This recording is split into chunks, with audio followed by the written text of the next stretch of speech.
सर्वांना नमस्कार. मी विवेक जॉन्सन, जिल्हाधिकारी बीड.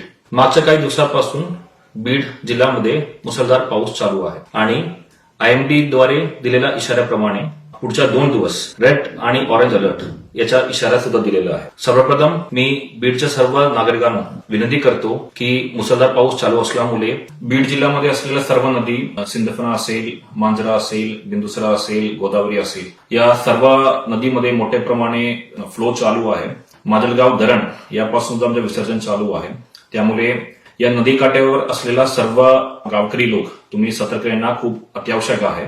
तुम्ही अत्यावश्यक नसेल तर घराच्या बाहेर पडू नका. कुठल्याही परिस्थितीमध्ये पूरग्रस्त रस्ता असेल, पूल असेल, हे तुम्ही क्रॉस करण्याचा कुठलाही प्रयत्न करू नका. या पूर्ण सिच्युएशन हँडल करण्यासाठी आमच्या जिल्ह्यामध्ये सुद्धा एक NDRFचं पथक आणि एक आर्मीचं पथक आपण स्टेशन केलेलं आहे. अत्यावश्यक परिस्थिती असेल आपण आर्मी मार्फत आणि NDRF मार्फत सुद्धा रेस्क्यू मिशन करू शकतो. आणि आपण कुठल्याही प्रकारचा स्थलांतर करायचं असेल, योजना शिफ्टिंग करायचं असेल तर त्याचं सुद्धा पूर्ण लोकेशन सुद्धा प्रशासनाने आयडेंटिफाय करून ठेवलेलं आहे. तुम्हाला स्थलांतर केलेल्या ठिकाणामध्ये सुद्धा सर्व सोयी सुविधा करण्यासाठी स्थानिक पातळीच्या प्रशासनाला सुद्धा सूचना दिलेल्या आहे.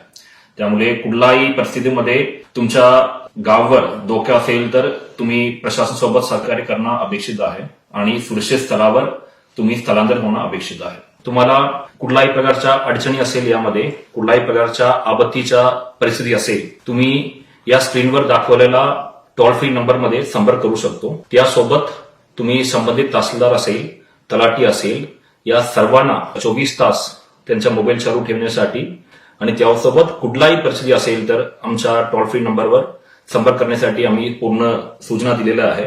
कुठल्याही प्रकारच्या तुम्हाला मदत असेल तर तुम्ही आमच्यापर्यंत पोहोचू शकतो. त्यासाठी पूर्ण वेळ प्रशासन तुमच्यासाठी उपलब्ध आहे. त्यासोबत मागच्या 10 दिवसमध्ये झालेल्या पाऊसच्या पंचनामाच्या प्रक्रिया सुद्धा आमच्या तलाठी स्तरावर आम्ही चालू केलेलं आहे. लोकल प्रशासन सुद्धा यामध्ये पूर्ण वेळ पंचनामा करण्यासाठी.